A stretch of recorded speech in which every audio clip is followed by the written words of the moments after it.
Hello, everyone. Happy Oscar Sunday. And today, for special occasion of that, I will be ranking all 10 2023 or 96 Oscars Best Picture nominees.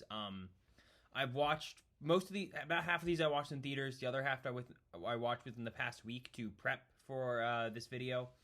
And so, yeah, I'm very excited to talk about them. Without further ado, let's get into things. At number 10 is Maestro, Bradley Cooper's tribute to Leonard Bernstein. Now, I would not call this a bad movie in any way, shape, or form. It is fantastic cinematography, great lighting, shots, directing. Clearly, there's a lot of passion put into it. The sound design's wonderful. Carey Mulligan is great as Felicia, and Bradley Cooper does a very solid job as Leonard Bernstein. The issue here is just like it feels like it's trying to say so much. There's so much he wants to say about Leonard Bernstein that the vision just feels unfocused. It doesn't feel deep enough. And I think it's better in the second half, but in the first half, it feels too much like it's rushing through his life, and you don't really get to spend any time with the characters, so he just feels more like a caricature than an actual person. It gets better in the second half of the movie, but it's definitely a bit of a struggle in the first. It gets better as it goes on. It's wonderfully technically made, fantastic performances and directing. Just feels a little unfocused, especially in that first half. At number 9, we have The Zone of Interest. This is a heartbreaking and just intense movie about the Holocaust.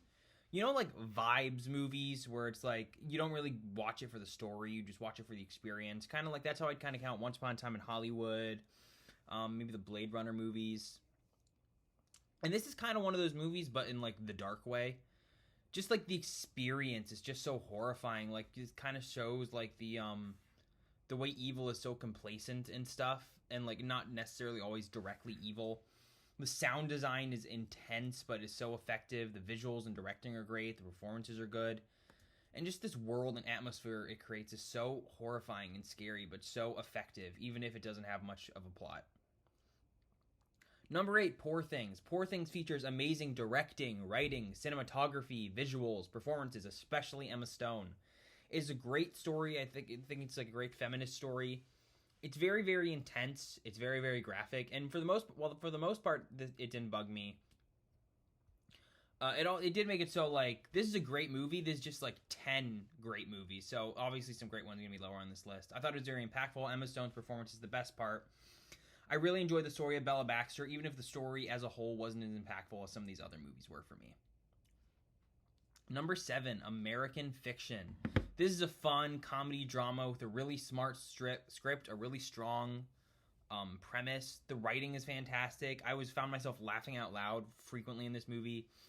Jeffrey Wright is amazing, as is Sterling K. Brown. It's a very smartly written movie, and that made it consistently entertaining all throughout, whether it be through the comedy scenes, the drama scenes, the family moments. I just loved it. It's a very fun watch, and I'd 100% recommend checking it out. Number 6, Anatomy of a Fall.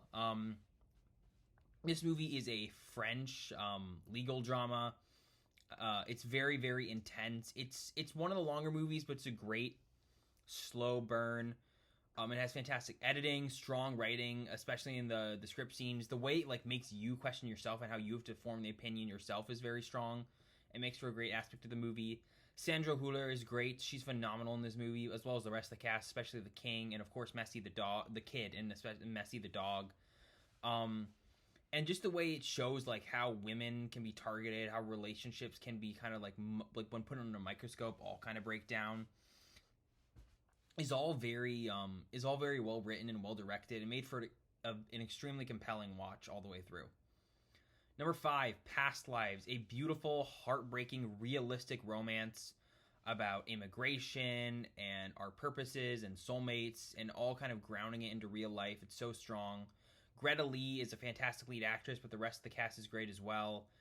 Great directing and writing by Celine Song, a very strong script.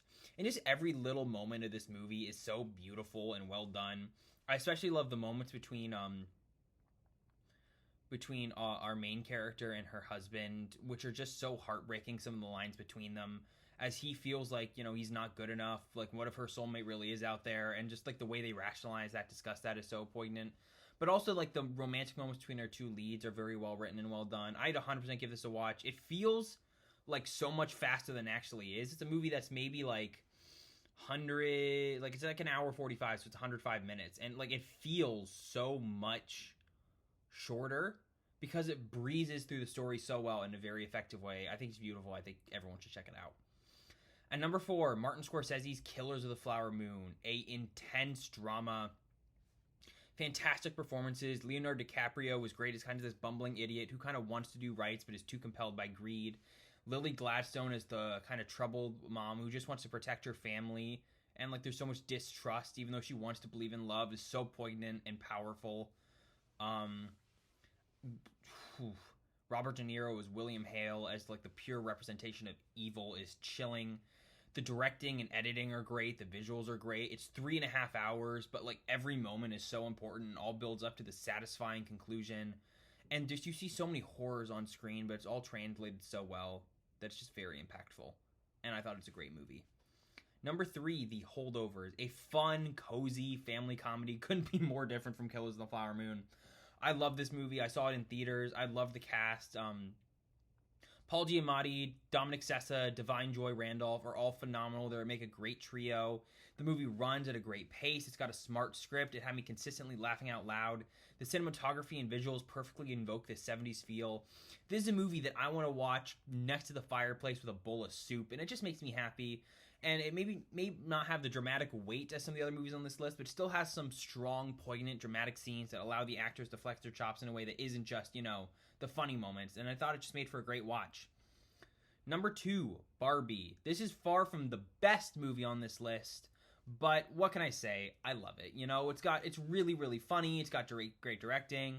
Margot Robbie, Ryan Gosling, the whole ensemble cast. I was laughing out loud the whole time. And it was just also such a big cultural impact, sorry, one second. I got my own I Am Knuff hoodie, and all this stuff. It's so fun. It's got great messages, and it just brought so many people together. I love Barbie. Maybe it's not the most thematically rich movie on this list, even if I think it has strong themes for men and women, but it's a hell of a lot of fun, and it's a movie that I love so much. But of course, number 1, Oppenheimer. The intense, entertaining, and effing amazing masterpiece. It is one of the best films I've ever seen in my life, the best Christopher Nolan film I've ever seen. It's got such gripping performances by Cillian Murphy, Emily Blunt, Robert Downey Jr., so many more. Fantastic ensemble, the way it blends the past and future stories with black and white and color. Got Ludwig Göransson's amazing score, fantastic cinematography. The way they edit things up leading to the final act, which is mostly talking but is just as gripping as everything else, and kind of the weight of the whole movie and the effect on its world all building up to that final scene is so poignant and impactful. It's a movie that's going to make you think while also entertaining you the whole time. It's phenomenal. I truly hope it wins Best Picture this year. Here's hoping it does, or maybe this video is going to age horribly. But anyways, that is my ranking of all 10 2023 Best Picture nominees. I hope you guys liked the video. I hope you check out some or even all of these movies. They're all great.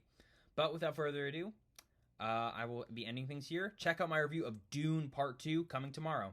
Hope you guys liked the video, and I'll see you all then. Bye for now.